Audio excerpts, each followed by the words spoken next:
नमस्कार दोस्तों, स्वागत है आपका हमारे YouTube चैनल जीके ट्रैकर पे।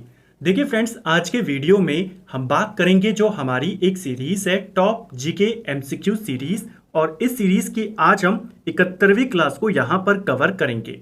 जैसा आप जानते हैं, इस सीरीज में आपको जीके के प्रीवियस ईयर क्वेश्चंस पूरे फैक्ट के साथ देखने को मिलते हैं। सिर्फ क्वेश्चन आंसर को हम कवर नहीं करते, बल्कि उनसे रिलेटेड जितने आपके फैक्ट होते हैं, कॉन्सेप्ट होते हैं, उनको भी क्लियर करते हुए चलते हैं। अगर आपने इससे पहले की क्लासेस को नहीं देखा है, आप उनको प्लेलिस्ट में जाके देख सकते हैं। आज की वीडियो में भी आपको CHSL 2023 के ज्यादा क्वेश्चन देखने को मिलेंगे। तो चलिए दोस्तों, आज की क्लास को शुरू करते हैं। आज का हमारा पहला क्वेश्चन है, भारतीय संविधान के निम्नलिखित में से कौन सी राज्य के नीति निर्देशक सिद्धांतों की एक विशेषता है। डीपीएसपी को लेकर हम डिटेल में बात कर चुके हैं, डीपीएसपी का पूरा टॉपिक खत्म कर चुके हैं। डीपीएसपी की विशेषता और मौलिक अधिकारों से इनका कंपैरिजन हमने देखा। डीपीएसपी की क्या विशेषता है इनमें से? सही आंसर है, इनको लागू नहीं किया जा सकता। ऑप्शन बी सही आंसर होगा। लागू नहीं किए जा सकने का मतलब यहां पर यह है कि अगर आपको कोई डीपीएसपी का लाभ नहीं मिल रहा है, जैसे आर्टिकल 36 से लेकर 51 तक के अनुच्छेदों में कई सारी बातें कही गई हैं, जैसे समान नागरिक संहिता है अनुच्छेद 44 में कही गई है, तो आप उसको लागू करवाने के लिए सुप्रीम कोर्ट या हाई कोर्ट में नहीं जा सकते। ठीक है, वो राज्य के ऊपर डिपेंड करता है। जब उसको लगे कि ये सही समय है, वो चीज आपको प्रोवाइड करवाएगा, तो आप इनको लागू नहीं कर सकते। ऑप्शन बी सही आंसर हो जाएगा। नेक्स्ट है, मीर कासिम ने अपनी राजधानी मुर्शिदाबाद से कहां स्थानांतरित करी थी। बंगाल का नवाब था मीर कासिम। पलासी के युद्ध के बाद मीर जाफर को नवाब बनाया गया था, लेकिन कुछ समय बाद मीर जाफर को हटाकर मीर कासिम को नवाब बना दिया। मीर कासिम जब नवाब बना तो यह अंग्रेजों के हस्तक्षेप से बचना चाहता था, तो इसने अपनी राजधानी परिवर्तित करने का निर्णय लिया। इसने अपनी राजधानी मुर्शिदाबाद से हटाकर मुंगेर को बनाया, और यहीं पर इसने गोला बारूद निर्माण करने का कारखाना भी स्थापित किया। तो इस चीज को ध्यान रखना, मुंगेर में गोला बारूद का कारखाना और मुंगेर को राजधानी किसने बनाया? मीर कासिम ने बनाया। फिर इसने अपनी सेना को यूरोपीय जो पद्धति थी उससे प्रशिक्षित करने का भी इसने काम किया। जब ये सारी बातें अंग्रेजों को पता चली, तो अंग्रेजों ने फिर इसको नवाब के पद से हटा दिया और वापस मीर जाफर को नवाब बना दिया। जो मीर कासिम था, ये 1760 से लेकर 1763 तक बंगाल का नवाब रहा। ठीक है। नेक्स्ट है, उत्तर रामचरित निम्नलिखित में से किस कवि की रचना है। तो जो आपके फेमस ग्रंथ हैं, उनकी रचना किसने करी है? बहुत बार ये क्वेश्चन आता है। जो उत्तर रामचरित है, इसको भवभूति के द्वारा लिखा गया है। ऑप्शन डी सही आंसर होगा। ठीक है। कुछ और इंपॉर्टेंट आपके ऐतिहासिक ग्रंथ जिनके रचयिता बहुत बार पेपर में आए हैं, जैसे आपसे पूछा जाता है अष्टाध्यायी किसकी रचना है, तो अष्टाध्यायी पाणिनि की रचना है। ठीक है। अर्थशास्त्र किसकी है? चाणक्य की रचना है। महाभाष्य इसको किसने लिखा है? तो महाभाष्य को पतंजलि ने लिखा है। ठीक है। कालिदास की रचनाएं हैं, जैसे रघुवंशम, मेघदूत, मालविका, अग्निमित्र, इसके अलावा अभिज्ञान शकुंतलम, कुमार संभव, ये सारी कालिदास की रचना है। एक फेमस रचना है मृच्छकटिकम, ये किसकी है? तो नाम आते ही आपको पता होना चाहिए, मृच्छकटिकम शूद्रक की रचना है। ठीक है। एक है मुद्रा राक्षस, वो किसकी है? विशाख दत्त की है। ठीक है। ये कुछ रचनाएं जो आपको पता होनी चाहिए। नेक्स्ट है, 2011 की जनगणना के अनुसार भारतीय जनसंख्या का कितना प्रतिशत शहरी क्षेत्रों में रहता है। तो 2011 के आंकड़े लगातार आपसे पूछे जाते हैं। यहां पर पूछा है 2011 के अनुसार शहरी जनसंख्या का प्रतिशत, ये था 31.16%। ऑप्शन बी सही आंसर होगा। ठीक है। नेक्स्ट है हमारा, निम्नलिखित में से कौन सा राज्य भारत में लिग्नाइट कोयले का सबसे बड़ा उत्पादक है। यह भी CHSL 2023 में इसी महीने आपसे पूछा गया। लिग्नाइट कोयले का सबसे बड़ा उत्पादक है आपका तमिलनाडु। ऑप्शन ए सही आंसर हो जाएगा। नेक्स्ट है, भारतीय संविधान के निम्नलिखित में से किस अनुच्छेद में सहकारी समितियों के गठन का अधिकार का उल्लेख है। सहकारी समितियों से रिलेटेड हमने एक बात करी थी डीपीएसपी में, अनुच्छेद 43 जो बी है आपका, ये भी सहकारी समितियों से है और ये डीपीएसपी का पार्ट है। इसमें कहा गया है कि राज्य सहकारी समितियों को प्रोत्साहित करेगा और जो आपका अनुच्छेद 19(1)(c) वाला है, ये कहता है कि व्यक्तियों को सहकारी समिति गठित करने का अधिकार है। तो मूल अधिकार और राज्यों के अधिकार दोनों में सहकारी समिति की बात करी गई है। डीपीएसपी में ये 43(b) में आता है और मूल अधिकारों में ये 19 के पहले पार्ट के सी वाले भाग में आता है। इस तरीके के विकल्प भी आपको अब ऑप्शंस में दिए जाते हैं। इस चीज को याद करना, ये वाला आर्टिकल किससे संबंधित है? सहकारी समितियों के गठन के अधिकार से संबंधित है। नेक्स्ट है, भारत का मूल संविधान अंग्रेजी में किसके द्वारा हाथों से लिखा गया था? तो कल ही हमने इस प्रश्न को देखा कि भारत के संविधान की जो मूल प्रति थी उसको हिंदी और इंग्लिश में लिखा था प्रेम बिहारी नारायण रायजादा के द्वारा। ऑप्शन ए सही आंसर हो जाएगा। किसने भारतीय संघीय व्यवस्था को सौदेबाजी संघवाद यानी बार्गेनिंग फेडरलिज्म के रूप में वर्णित किया है? भारतीय संघवाद को सौदेबाजी संघवाद कहा था मॉरिस जोन्स के द्वारा। ऑप्शन ए सही आंसर हो जाएगा। भारतीय संघवाद को लेकर कई सारे स्टेटमेंट्स हैं जो आपसे पेपर में पूछे जाते हैं। पहला क्वेश्चन तो यही बनता है कि भारत का जो संघवाद है किस देश के संघवाद से प्रेरित है? तो हमारी जो संसदीय व्यवस्था है वो ब्रिटेन से प्रेरित है, लेकिन जो हमारा संघवाद है यानी केंद्र और राज्यों के बीच का जो स्ट्रक्चर है हमारा, वो कनाडा से प्रेरित है। इस चीज को ध्यान रखना, ठीक है। जो केसी व्हीयर थे इन्होंने इसको अर्ध संघवाद कहा था, ठीक है। एक तो आपको ये स्टेटमेंट याद करना है, क्वेश्चन आता है जैसे यहां पर सौदेबाजी संघवाद कहा है ना मॉरिस जोन्स ने, इसी प्रकार अर्ध संघवाद किसने कहा था? केसी व्हीयर ने कहा था। जो ग्रेनविल ऑस्टिन है, जी ऑस्टिन करके इसका नाम आता है, बहुत बार आपने देखा होगा, इसने भारतीय संघवाद को सहकारी संघवाद कहा था, ठीक है। तो अर्ध संघवाद व्हीयर ने कहा, ऑस्टिन ने सहकारी संघवाद कहा और मॉरिस जोन्स ने सौदेबाजी संघवाद कहा, ठीक है। और जो आइवर जेनिंग्स है इसने केंद्रीकरण प्रवृत्ति के साथ संघवाद इसको कहा। इस चीज को भी ध्यान रखना, ठीक है। नेक्स्ट है, बलबन ने निम्नलिखित में से दिल्ली के किस सुल्तान के नायाब के रूप में कार्य किया था? अब आपको पहले नायाब का मतलब पता होना चाहिए और ये पद बनाया किसने था वो भी एक अलग इंपॉर्टेंट क्वेश्चन है, ठीक है। जब हमने दिल्ली सल्तनत को कवर किया तो वहां पर मैंने आपको पूरा एक्सप्लेन किया था एक एक वंश के बारे में और उनसे रिलेटेड प्रश्न के बारे में। अगर हम स्टार्टिंग से बात करें, आप जानते हैं दिल्ली सल्तनत की स्थापना कौन कर रहा है? कुतुबुद्दीन ऐबक कर रहा है। कुतुबुद्दीन ऐबक के बाद उसका बेटा गद्दी पर बैठता है, लेकिन वो ज्यादा समय तक बैठ नहीं पाता, इल्तुतमिश राजा बनता है। इल्तुतमिश के बाद दिल्ली की गद्दी पर रजिया सुल्तान बैठती है और फिर 1240 में दिल्ली की गद्दी पर बैठता है बहराम शाह। इसको आपने ध्यान रखना है, ठीक है। इल्तुतमिश का पुत्र था, 1240 में गद्दी पर बैठा।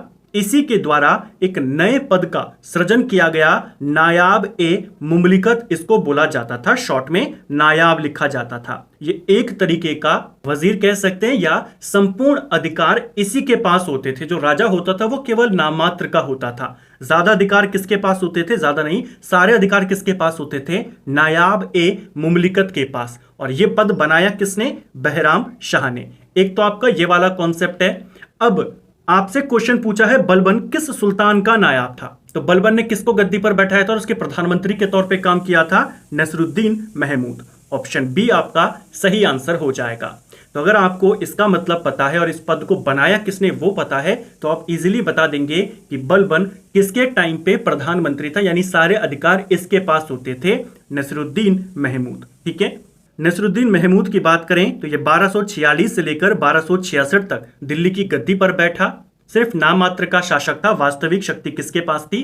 बलबन के पास थी। और जब 1266 में इसकी मृत्यु होती है, 1266 में बलबन गद्दी पर बैठ जाता है, ठीक है। नेक्स्ट है, ब्रिटिश एम्पायर गेम्स की शुरुआत कब हुई थी? अब ये क्वेश्चन CHSL 2023 में आपसे आया है, एज इट इज आया है, इन्हीं ऑप्शंस के साथ आया है। ब्रिटिश एम्पायर गेम्स को ही आज हम कॉमनवेल्थ गेम्स कहते हैं। सिंपल सा क्वेश्चन है, कॉमनवेल्थ गेम्स की शुरुआत कब हुई थी? कॉमनवेल्थ गेम्स पहली बार 1930 में खेले गए थे, कनाडा के हैमिल्टन में खेले गए थे, ठीक है। जो कॉमनवेल्थ गेम्स हैं, राष्ट्रमंडल खेल, उन्हीं की शुरुआत ब्रिटिश एम्पायर गेम्स के नाम से होती है, ठीक है। 1950 तक इनको, जो कॉमनवेल्थ गेम्स हम आज कहते हैं, राष्ट्रमंडल खेल कहते हैं, 1950 तक इनको ब्रिटिश एम्पायर गेम्स कहा जाता था, ठीक है। इसके बाद 1966 तक इनको British Empire and Commonwealth Games कहा जाने लगा। और फिर 1974 तक सिर्फ ब्रिटिश कॉमनवेल्थ गेम्स कहा जाने लगा और 74 के बाद ब्रिटिश हट गया, सिर्फ कॉमनवेल्थ गेम्स रह गया। इस चीज को ध्यान रखना। तो कॉमनवेल्थ गेम्स का ही पुराना नाम है ब्रिटिश एम्पायर गेम्स, जो 1930 में कनाडा से जिसकी शुरुआत होती है। नेक्स्ट है, चंदावर का युद्ध निम्नलिखित में से किसके बीच हुआ था? चंदावर का युद्ध लड़ा जाता है 1194 में और यह लड़ाई जयचंद और मोहम्मद गौरी के बीच में लड़ी जाती है। ऑप्शन ए आपका सही आंसर हो जाएगा। मोहम्मद गौरी के बारे में जब हमने पढ़ा था दिल्ली सल्तनत की हमारी क्लास में, 4 इंपॉर्टेंट युद्धों के बारे में, लड़ाइयों के बारे में आपको पता होना चाहिए। पहली लड़ाई या पहला युद्ध जब इसने 1178 में गुजरात के पाटन पर आक्रमण किया और वहां के जो राजा थे भीम द्वितीय, उन्होंने इसको बुरी तरह पराजित कर दिया। भारत में गौरी की यह पहली हार थी। इसके बाद 1191 तराइन का पहला युद्ध जो गौरी और पृथ्वीराज चौहान के बीच में हुआ, जिसमें पृथ्वीराज चौहान की जीत होती है। तीसरी लड़ाई 1192 की तराइन का दूसरा युद्ध जिसमें गौरी जीत जाता है। और फिर 1194 का चंदावर का युद्ध जो जयचंद और गौरी के बीच में हुआ, जिसमें गौरी जीत जाता है। इनको आपने याद करना है, ठीक है। कई बार आता है भारत में गौरी की पहली हार कौन सी थी, तो 1191 वाली हार मत करना, उससे पहले गुजरात में उसको हार मिल चुकी थी। नेक्स्ट है, भारत में किस पंचवर्षीय योजना को महालनोबिस योजना कहा जाता है? पंचवर्षीय योजना को लेकर भी आपके लगातार क्वेश्चन बनते हैं और ये क्वेश्चन आपका हाल ही में बना है। जो आपकी दूसरी पंचवर्षीय योजना थी, इसी को महालनोबिस योजना कहा जाता है, क्योंकि जो सेकंड पंचवर्षीय योजना थी वो इसी महालनोबिस मॉडल पर आधारित थी। पहली पंचवर्षीय योजना हेराल्ड डोमर मॉडल पर आधारित थी, दूसरी वाली महालनोबिस मॉडल पर आधारित थी, ठीक है, इसको ध्यान रखना। तीसरी वाली की बात करें तो तीसरी पंचवर्षीय योजना सैंडी और चक्रवर्ती मॉडल पर आधारित थी और चौथी वाली इंपॉर्टेंट है जो आपके गाडगिल मॉडल पर आधारित थी, ठीक है। पंचवर्षीय योजना को लेकर हमारे सेकंड चैनल ट्रेंडिंग जीके पर ऑलरेडी एक डिटेल्ड वीडियो बना है, आप डिस्क्रिप्शन में चैनल का लिंक है, वहां से उसको देख सकते हैं। स्वतंत्र भारत का संविधान बिना किसी बाहरी हस्तक्षेप के ऐसे संविधान सभा द्वारा बनाया जाना चाहिए जो वयस्क मताधिकार के आधार पर चुना गया हो। यानी संविधान बने लेकिन बिना हस्तक्षेप के बने, संविधान सभा बनाए और वो संविधान सभा ऐसे चुनी गई हो वयस्क मताधिकार के आधार पे। यह स्टेटमेंट जवाहरलाल नेहरू का था। ऑप्शन डी सही आंसर हो जाएगा। नेक्स्ट है, भारतीय संविधान के अनुच्छेद 39A में निम्नलिखित में से किसका उल्लेख किया गया है? फिर से डीपीएसपी के आर्टिकल्स को लेकर क्वेश्चन, कुछ समय से डीपीएसपी के आर्टिकल्स ज्यादा आपसे पूछे जाने लगे हैं, ठीक है। जो आर्टिकल 39A है आपका, ये समान न्याय को बढ़ावा देने और मुफ्त कानूनी सहायता से संबंधित है। ये राज्य का कर्तव्य है वो समान न्याय को बढ़ावा दे और जो गरीब हैं नागरिक उनको मुफ्त कानूनी सहायता प्रदान करे। नेक्स्ट है, खेल रत्न पुरस्कार का नाम बदलकर मेजर ध्यानचंद खेल रत्न पुरस्कार करने की घोषणा किस दिन की गई थी? आप जानते हैं भारत में खेलों का जो सर्वोच्च पुरस्कार है वो खेल रत्न पुरस्कार है। 2021 से पहले ये राजीव गांधी के नाम पर दिया जाता था, राजीव गांधी खेल रत्न पुरस्कार, लेकिन 2021 में इसका नाम बदल दिया गया मेजर ध्यानचंद खेल रत्न पुरस्कार और ये नाम बदला था 6 अगस्त 2021 को। डेट आपने याद करनी है, काफी इंपॉर्टेंट है, ठीक है। ऑप्शन सी आपका सही आंसर होगा। 29 अगस्त को हर साल राष्ट्रीय खेल दिवस मनाया जाता है इन्हीं की जयंती के तौर पे, ठीक है। नेक्स्ट है, भारतीय संविधान का कौन सा अनुच्छेद स्मारकों अथवा कलात्मक या ऐतिहासिक महत्व के स्थान की रक्षा करता है? यानी कौन सा आर्टिकल है जो कहता है कि राज्य का कर्तव्य है कि वो इन स्मारकों का संरक्षण करे, ऐतिहासिक महत्व के स्थलों का संरक्षण करे? यह कहता है आर्टिकल 49। ऑप्शन बी सही आंसर हो जाएगा। भारतीय इतिहास अनुसंधान परिषद एक स्वायत्त संगठन भारत सरकार द्वारा कब स्थापित किया गया? तो भारतीय इतिहास अनुसंधान परिषद एक नया संगठन जो पेपरों में अब आने लगा है, इसकी स्थापना 1972 में होती है। ऑप्शन सी सही आंसर हो जाएगा। भारत में प्रशासनिक सेवाओं के जनक, फादर ऑफ सिविल सर्विसेज के रूप में किसे जाना जाता है? तो भारत में प्रशासनिक सेवाओं का जनक, नागरिक सेवा का जनक ये कहा जाता है कॉर्नवालिस को। ऑप्शन बी सही आंसर हो जाएगा। कॉर्नवालिस की बात करें 1786 में ये भारत का गवर्नर जनरल बना था, 1793 तक पहली बार रहा। इसके बाद दूसरी बार 1805 में ये गवर्नर बन के आया। हालांकि दूसरी बार ये ज्यादा समय तक यहां रह नहीं पाया, जल्द ही इसकी मृत्यु हो जाती है। कॉर्नवालिस को ही भारत में प्रशासनिक सेवाओं का जनक, नागरिक सेवाओं का जनक कहा जाता है। नेक्स्ट है, भारत का निम्नलिखित में से कौन सा भौतिक विभाजन सघन जनसंख्या वाला क्षेत्र है?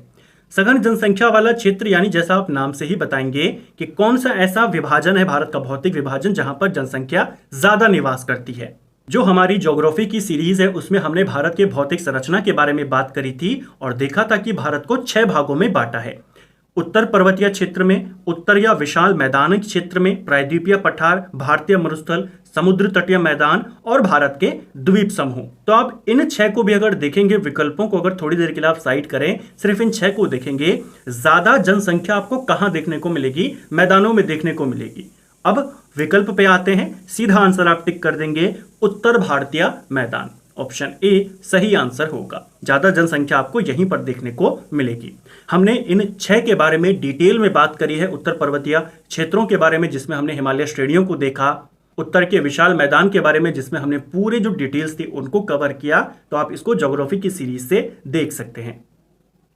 नेक्स्ट है, संसद के लिए राष्ट्रपति का अभिभाषण कौन तैयार करता है?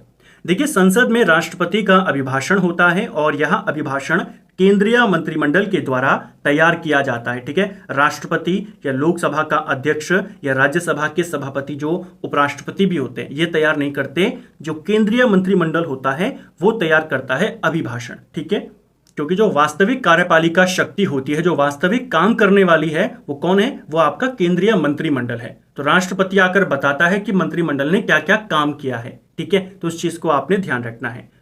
तो फ्रेंड्स, ये था हमारा आज का वीडियो जिसमें हमने जीके के 20 इंपॉर्टेंट एमसीक्यूज को यहाँ पर डिटेल के साथ कवर किया। मैंने कोशिश करी उनके साथ जुड़े हुए फैक्ट आपको बता सकूं, कॉन्सेप्ट आपके क्लियर कर सकूं, जिससे आपको क्वेश्चंस को याद करने में और जो आपके प्रीवियस ईयर के क्वेश्चंस हैं, नए क्वेश्चंस हैं, उनसे आपको आइडिया हो सके कि आप किस तरीके के नए नए क्वेश्चंस आ रहे हैं। जैसे भारतीय इतिहास अनुसंधान परिषद को लेकर एक क्वेश्चन था, तो ऐसे संगठन भी पूछे जाने लगे हैं। डीपीएसपी के डिटेल आर्टिकल आपसे पूछे जाने लगे हैं, उन सबको हमने यहां पर कवर किया। उम्मीद करता हूं आपको आज का वीडियो पसंद आया होगा। अगर आपको ये वीडियो पसंद आया है तो वीडियो को लाइक जरूर करें और अगर आप चैनल पर पहली बार आए हैं चैनल को सब्सक्राइब भी करें। अपने दोस्तों के साथ भी शेयर कर सकते हैं और आपका स्कोर कितना रहा वो भी आप कमेंट करके हमारे साथ शेयर कर सकते हैं। Thank you friends.